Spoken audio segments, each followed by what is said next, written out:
Berikan tema singkat buat kita hari ini adalah The Victory, yaitu kemenangan. Katakan bersama saya, kemenangan. Amin. Haleluya. Karena itu saudaraku yang Tuhan kasihi, tidak ada satupun di antara kita yang mau hidup dengan berbagai macam kekalahan. Saya percaya tidak ada satupun di antara kita yang merencanakan untuk kalah. Ngerti nggak nih? Tidak ada satupun di antara kita yang mau rencanakan hidup kita kalah.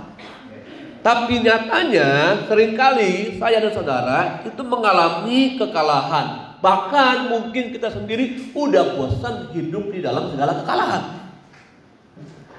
Mungkin sebagian daripada kita sudah bosan menghadapi yang namanya masalah ekonomi. Tahun kemarin sampai awal tahun ini mungkin kita menganggap bahwa sepertinya ekonomi kita nggak ada signifikan naik. Bahkan hari ini, kalau Bapak Ibu melihat di berita, emas sudah sampai di angka 800. Siapa yang invest emas? Emas sudah sampai angka 800. Sepanjang sejarah 10 tahun dikatakan emas menempuh angka 800. Bahkan kemarin saya baru sharing sama teman, dia mengambil satu unit link sebuah asuransi. Harusnya harganya sudah 17 juta, turun menjadi 11 juta. Hanya gara-gara apa? Unit linknya turun semua. Saham semua turun, anjlok saudara. Lihat, tidak ada seorang pun di antara kita yang mau hidupnya selalu ada di dalam kekalahan. Tidak ada seorang pun di antara kita yang maunya hidup dalam sakit penyakit, dalam penderitaan dan lain sebagainya. Tapi nyatanya kita mengalaminya di awal tahun. Halo? Nyatanya kita mengalaminya di awal tahun. Apakah kita tidak mengalami janji Allah? Apakah kita meragukan janji Allah? Yesaya pasal 41 ayat yang ke-10 berkata begini. Mari baca bersama-sama. 2, 3. Janganlah takut sebab aku menyertai engkau. Janganlah bimbang sebab aku ini Allahmu. Aku akan meneguhkan, bahkan akan menolong engkau. Aku akan memegang engkau dengan tangan kananku yang membawa kemenangan. Saya minta jemaat untuk baca sekali lagi dengan sungguh-sungguh. 1, 2, 3. Janganlah takut sebab aku menyertai engkau. Janganlah bimbang sebab aku ini Allahmu. Aku akan meneguhkan, bahkan akan menolong engkau. Aku akan memegang engkau dengan tangan kananku yang membawa kemenangan. Amin. Ayat ini diberikan kepada saya menjadi ayat acuan buat kita bersama-sama. Ternyata kita punya Tuhan yang berjanji memberikan kemenangan. Amin.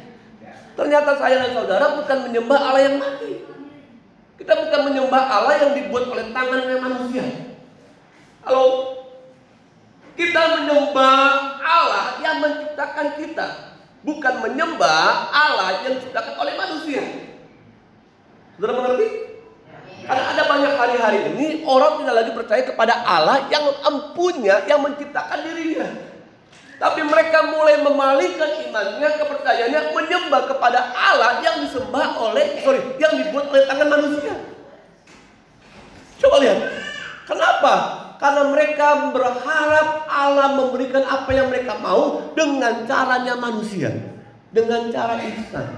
Padahal kita tahu bersama bahwa ketika Allah memberkati hidupku dan hidupmu, Allah tidak mau pakai cara yang instan. Kita sakit, kita minta Tuhan langsung sembuhkan kita, tapi ternyata Tuhan tidak langsung sembuhkan kita. Apakah Allah ingkar janji?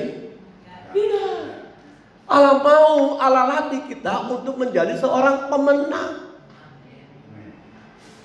Lihat, tidak ada seorang pun atlet dalam sekejap bisa meraih sebuah kemenangan. Mungkin dia akan mengalami begitu banyak latihan dari pelatihnya dan membuat tubuhnya letih, capek, bosan. Kenapa? Harus jaga tubuh sehat, jaga makanan supaya apa? Dipersiapkan untuk menghadapi sebuah pertandingan.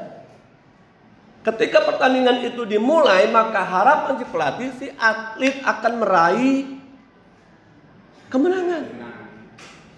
Nah, kita seringkali berharap kita dapat meraih kemenangan dengan cara instan. Coba lihat. Ada banyak orang-orang percaya hari-hari ini imannya tidak melalui proses, tapi imannya berharap instan, dapat sesuatu dengan cepat. Allah memberikan jaminan kepada bangsa Israel untuk bangkit dari segala macam kekalahan dan keterpurukan. Ini ayat mengatakannya demikian kepada kita. Hal serupa Allah janjikan juga buat hidup kita sebagai umat kepunyaan Allah. Untuk apa? Bangkit dari kegagalan. Amin. Ngomong sebelah kanan kirinya, kamu pasti bisa bangkit. Ikuti jalannya Tuhan, ikuti prosesnya Tuhan.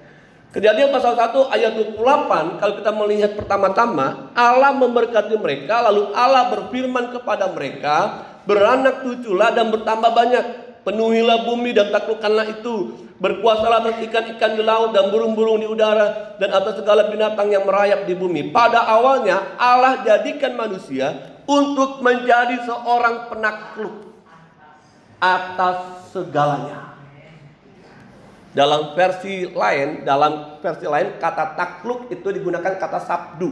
Sabdu itu ada yang mengendalikan di bawah. Jadi Allah rencanakan ciptakan manusia untuk apa? Manusia menjadi seorang penakluk, mengendalikan sesuatu ada yang di bawah.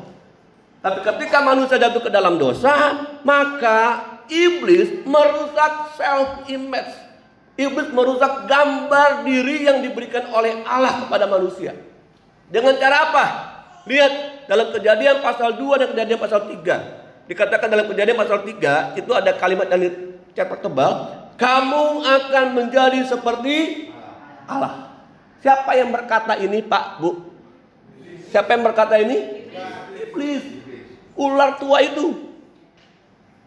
Padahal Kejadian pasal 1 ayat 26-27 ke Bapak Ibu lihat itu. Allah sudah menjadikan manusia segambar dan serupa dengan Allah. Tapi nyatanya Adam dan Hawa ternyata tidak ngerti maksudnya Allah segambar serupa dengan Allah. Sampai akhirnya iblis tawarkan, kalau kamu makan buah ini, kamu nanti akan sama seperti Allah. Bukankah hari-hari ini kita ditawarkan oleh dunia untuk bisa menyelesaikan masalah, untuk bisa dapat pekerjaan dengan cepat, untuk bisa usahanya maju, untuk bisa anak-anak kita sekolah tinggi-tinggi. Ada cara-cara yang ditawarkan oleh iblis kepada kita. Kalau kita mengambilnya, maka kita mengingkari hakikat manusia segambar dan serupa dengan Allah. Iblis merusak. Iblis membuat manusia menjadi dosa, dan dosa itu menjadi penghalang untuk manusia gagal mengerti rencana Allah. Sekali lagi, dosa membuat manusia tidak bisa mengerti semua rencana Allah. Dan mulai hari itu, lihat, apa yang direncanakan manusia tidak selamanya akan dibuat berhasil. Coba kita lihat hidup kita. Rencana-rencana yang kita buat lebih banyak berhasil atau tidak? Coba. Kira-kira menurut Bapak Ibu, orang muda dengar baik, kira-kira apa yang kita rencanakan sampai hari ini dalam hidup kita lebih banyak berhasil atau tidak? Tidak. Kenapa? Karena dosalah membuat kita akhirnya tidak bisa mengerti dan berjalan di dalam rencananya Allah. Maukah kita berlama-lama hidup di dalam dosa? Maukah kita berlama-lama hidup dalam kegagalan? Tidak ada seorang pun yang mau hidup dalam penderitaan berlama-lama. Alkitab catat ada perempuan 12 tahun lamanya mengalami sakit penyakit. Orang yang cukup berada, orang kaya, dia panggil tabib untuk menyembuhkan dia. Tapi tidak ada satupun tabib yang bisa menyembuhkan dia. Sampai akhirnya dia mendengar berita tentang Yesus. Di kota itu, di tempat dia tinggal, Alkitab catat dia pergi walaupun dia sakit. Kali lagi ya, dia pergi walaupun dia sakit. Kenapa? Karena dia udah bosan, Bu. Sakit terus. Alkitab tidak catat ada suaminya kah, ada keluarganya kah. Tapi yang Alkitab catat, wanita ini menginginkan kemenangan atas penyakitnya. Ketika dia bertemu Yesus, dia ngomong, asal ku jamah saja jubahnya, aku akan sembuh. Pertanyaannya adalah, begitu banyak orang yang berdekatan dengan Yesus, mereka tidak mendapatkan energi yang keluar dalam diri Yesus. Cuma wanita ini menjamah jubah Yesus, dan Yesus bilang, siapa yang menjamah aku? Karena ada energi yang keluar dalam diriku. Dari sekian banyak yang datang ke gereja hari ini, jangan-jangan hanya seberapa orang saja yang pulang nanti dapat kemenangan. Halo? Jangan-jangan dari sekian banyak yang datang hari ini, yang melayani Tuhan hari ini termasuk saya, kita keluar dari pintu gereja, lalu kita kembali ke rumah kita masing-masing, kita nggak meraih kemenangan. Nggak ada energi dalam diri Yesus yang keluar, lalu masuk dalam hidupku, masuk dalam hidupmu, masuk dalam keluargamu, untuk membuat kita bergairah kembali menjalani hidup. Moga-moga semuanya dapat. Amin. Makanya ngomong sekali lagi, jangan ngantuk deh. Saya nggak mau sedikit pun saya dialihkan perhatiannya ketika dengar firman. Lalu saya ke toilet, lalu saya balik, saya hilang, nggak dapat sesuatu. I'm lost. Aku kehilangan sesuatu. Gara-gara apa? Gara-gara pikiran kita nggak di sini. Pikiran kita di rumah. Nanti pulang masak apa ya? Nanti pulang makan apa kita, Pak? Lalu anaknya ngomong, "Mah, jangan tempe lagi ya. Sekali-sekalilah masak arsik lah hari Minggu." Nah, jangan sampai perhatian kita akhirnya melenceng dan kita tidak mendapatkan janji kemenangan yang Allah berikan lewat firman-Nya hari ini. Amin. Ini penting buat kita. Kita ibadah gak lama di tempat ini, paling hanya 2 jam. Tidak lama. Makanya sekali lagi ternyata Allah menjanjikan kepada kita kemenangan. Sayangnya ketika manusia jatuh dalam dosa, Bapak Ibu Saudaraku, sejak saat itulah semua yang direncanakan manusia tidak akan selamanya dibuat Tuhan berhasil. Bahkan segala persiapan kita untuk memperoleh kemenangan, menghadapi peperangan, ternyata tidak menjamin kita akan berhasil, kita akan menang. Amsal pasal 21 ayat 31. Bapak Ibu baca terjemahan yang baru, saya baca yang terjemahan lain, firman Allah yang hidup. 1, 2, 3.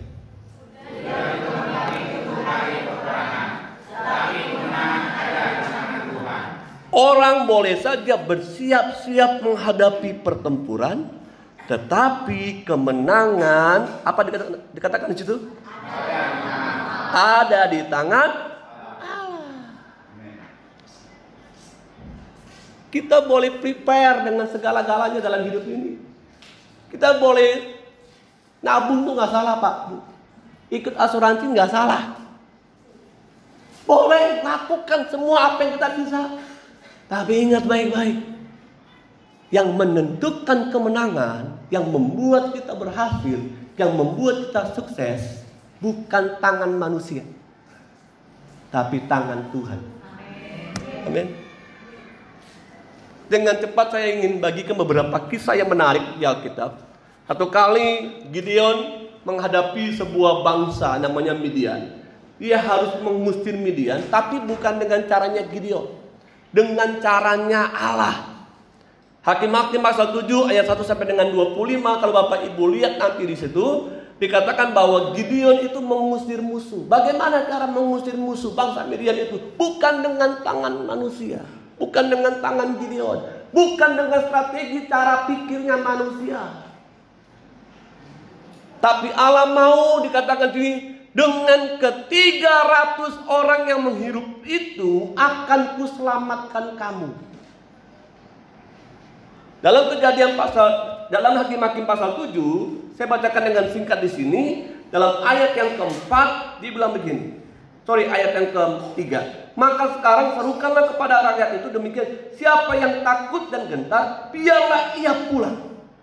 Enyah, dikatakan enyah dari pegunungan Gilead. Lalu pulanglah 22.000 orang dari rakyat itu, dan tinggallah 10.000 orang. Kalau Gideon punya 10.000 orang, saya percaya Gideon akan tegak berdiri lalu berjalan menghadapi bangsa Midian. Kenapa? Ada banyak 10.000. Tapi ternyata Allah bilang apa? Kurangi lagi Gideon. Suruh bangsa ini minum air yang ada di sungai tersebut. Kau lihat, perhatikan baik-baik. Siapa yang pakai tangan meminumnya, mengambil air masukin ke mulut. Siapa yang langsung minum pakai lidah seperti anjing. Alkitab catat ternyata yang minum dengan tangan itu hanya 300 orang. Dan Tuhan mau dengan 300 orang itu kamu akan menghadapi bangsa Midian. Kalau kita seperti Gideon, beranikah kita berkata, yes sir, saya siap. We ready, kami siap berperang melawan bangsa Midian. Susah untuk kita bisa melihat cara kerjanya Allah untuk memberikan kemenangan buat kita. Setuju?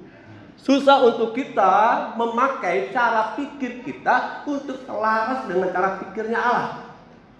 Karena cara pikir manusia itu terbatas, tapi cara pikir Allah ternyata ada di atas dan dia bisa melihat semuanya yang ada di bawah.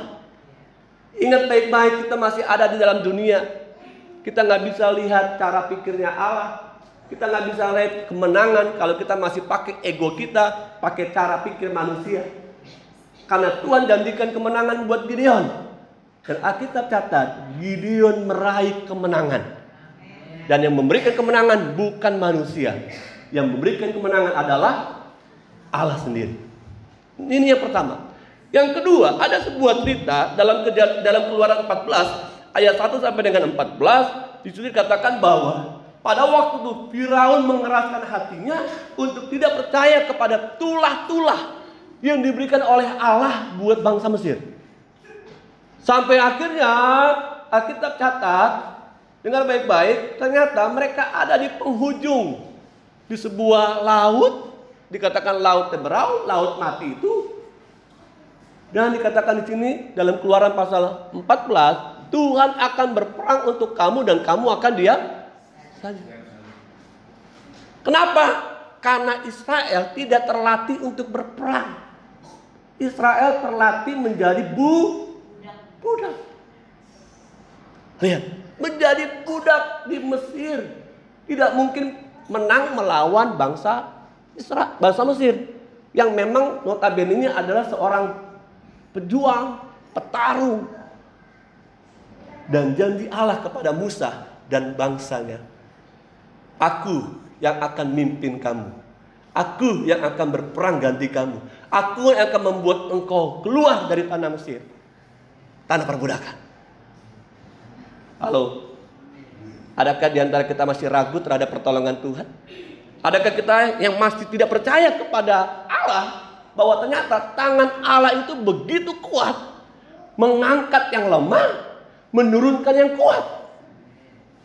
Ya, kan Paulus bilang, Tuhan bisa memakai orang-orang bodoh untuk mempermalukan orang-orang pintar. Tuhan bisa mengangkat orang-orang lemah menjadi kuat, dan orang-orang kuat menjadi lemah, tak berdaya. Halo, saya pribadi terlalu yakin sama kemenangan yang Tuhan sudah berikan bagi kita. Kenapa? Karena dia sudah memberikan kemenangan sebelum kita, lihat ya, sebelum kita bertindak lebih jauh. Dia sudah bertindak lebih jauh untuk memberikan kemenangan kepada kita. Makanya hari ini ternyata kita belajar kemenangan itu dengan cara apa, Pak? Seperti apa Allah menolong saya, Pak? Seperti apa Allah memberikan kemenangan buat suami saya, buat istri saya, buat anak-anak saya, bahkan buat pelayanan Tuhan di tempatnya. Seperti apa? Yang pertama kita belajar baik-baik, kemenangan diberikan oleh Allah hanya melalui percaya kepada Yesus. Katakan bersama saya, percaya kepada Yesus. Dalam Alkitab 1 Yohanes pasal 5 ayat 1 sampai dengan 5, kita baca bergantian. Saya baca ayat 1, Bapak Ibu Saudaraku baca ayat 2 sampai ayat selanjutnya kita akan baca bergantian. Setiap orang yang percaya bahwa Yesus adalah Kristus lahir dari Allah, dan setiap orang yang mengasihi Dia yang melahirkan, mengasihi juga Dia yang lahir daripadanya.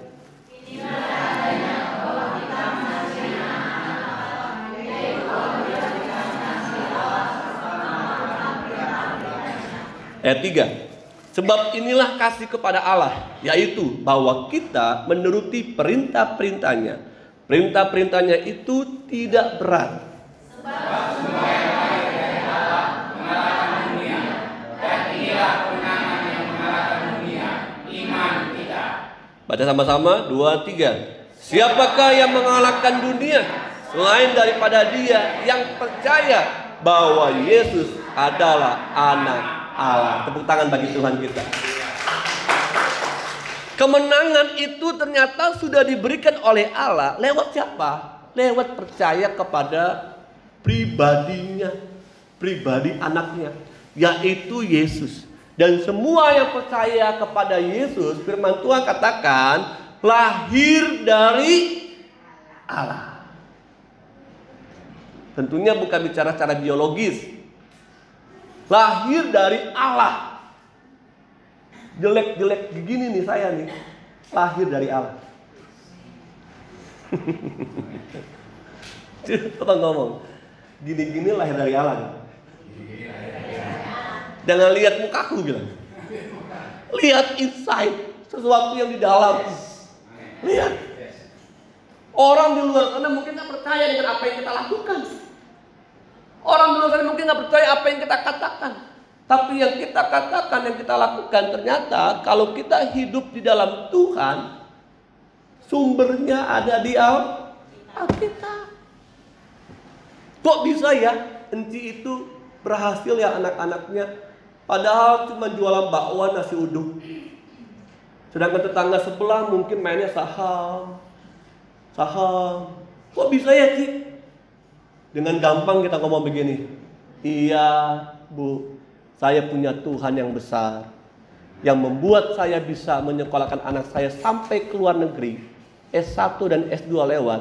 Itu bukan karena nasi uduk dan bakwan yang saya jual, karena saya dapat wisdom, dapat hikmat dari Tuhan, yang membuat saya dan anak-anak saya, suami saya, kami hidup takut akan Tuhan. It's enough, itu cukup buat kita. Amin. Ini loh, hari-hari ini kita harus sadar bahwa kita ini lahir dari Allah. Kita mendapatkan kemenangan dari anaknya, yaitu Yesus Kristus. Sayangnya hari-hari ini pun ada banyak orang Kristen yang tidak percaya kepada Yesus. Kenapa? Karena ada beberapa pengajaran di luar mengatakan bahwa Yesus hanya manusia, bukan Allah. Pernah dengar ajaran ini? Oh, mereka gencar, mereka datang ke rumah-rumah berdua sepasang-pasang, gedor pintu rumah, tanya Kristennya, iya boleh saya duduk bareng?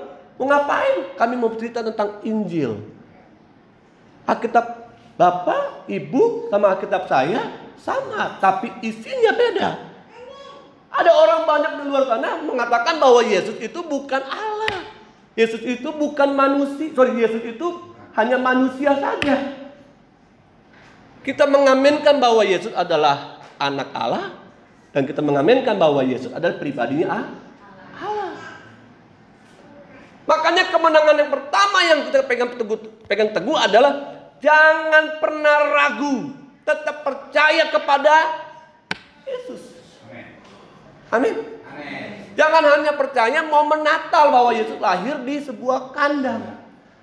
Dia bukan bayi lagi. Sementara kita akan merayakan Paskah.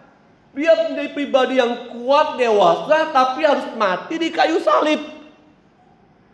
Lihat, sebagai anak Allah dia punya wewenang, dia punya kuasa, punya otoritas untuk melawan orang-orang yang membuat dia tersalib. Tapi dia nggak lakukan itu. Dia mau kasih tahu sama kita bersama-sama bahwa He is real man. Dia betul-betul manusia. Kemenangan sudah diberikan jika kamu beriman kepada Yesus. Yang kedua, kasih Yesus itulah menjadi dasar untuk kita mengalami kemenangan atas dosa. Kasih Yesus menjadi dasar, menjadi basic untuk kita bisa mengalami kemenangan atas maut dan dosa. Bangunan ini tidak akan bisa berdiri 2 lantai, 3 lantai ke atas kalau pondasinya itu tidak cukup dalam ke bawah. Lihat. Tidak akan kuat. Kalau pondasi ke dalam itu tidak kuat. Tidak diperhitungkan dengan baik-baik. Ternyata hidup saya dan saudara kita bisa kuat sampai hari ini karena ada sebuah kasih. Amazing love. Kasih yang luar biasa. Lihat. Yohanes pasal 3 ayat 16 bilang ini. Karena begitu besar kasih Allah akan dunia ini, sehingga ia telah mengaruniakan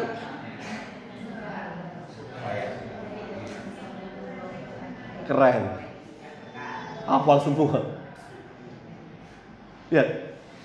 Yohanes bingung menggambarkan pribadinya Allah, anaknya. Dia bilang, karena begitu besar kasih Allah. Ada seorang penulis bahasa Yunani dalam sebuah buku, dia kebingungan menggambarkan tentang besarnya kasih Allah. Menggambarkan begitu besarnya kasih Allah. Simpelnya, kita mengenal akhirnya kasih Allah yang besar itu dengan identitas agape. Kasih tanpa syarat. Dia mengasihiku, mengasihimu dengan tanpa syarat. Bapak Ibu datang ke tempat ini pun gak berikan persembahan sama Tuhan, dia tetap mengasihimu. Lihat. Bapak Ibu dengar firman Tuhan hari ini lalu pulang tidak melakukannya, saya mau kasih tahu, dia pun tetap mengasihimu. Lihat. Dia nggak tuntut kita begitu banyak melakukan dulu baru dia mengasihi kita. Enggak. Dia sudah lebih dulu mengasihiku dan mengasihimu.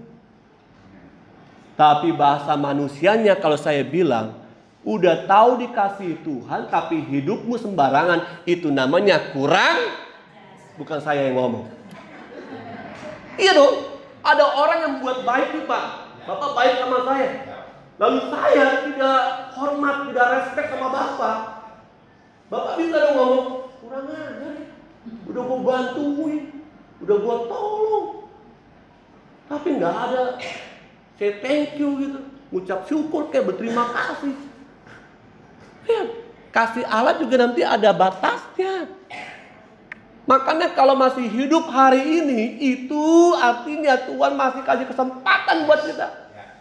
Untuk ngapain? Kasih karunia itu bukan barang murahan. Walaupun diberikan secara cuma-cuma. Kasih karunia Allah, it's amazing love. Itu kasih yang luar biasa. Makanya jangan tinggal keluar dari kasih Tuhan. Hidup dalam kasih Tuhan. Roma pasal 8 ayat 37 sampai dengan ayat yang ke-39. Sekali lagi kita baca bergantian. Tetapi dalam semuanya itu kita lebih daripada orang-orang yang menang. Oleh Dia yang telah mengasihi kita. Sebab kami yakin bahwa baik maut maupun hidup, baik malaikat-malaikat maupun pemerintah-pemerintah, baik yang ada sekarang maupun yang akan datang. 2, 3. Atau kuasa-kuasa baik yang di atas maupun yang di bawah, ataupun sesuatu makhluk lain tidak akan dapat memisahkan kita dari kasih Allah yang ada dalam Kristus Yesus Tuhan kita. Saya lebih dari pemenang. Jemaat Tuhan di tempat ini, Persanda Indah lebih daripada pemenang. Amin. Siapa yang berkata seperti itu? Hanya orang-orang yang tahu dan ngerti kasih Allah.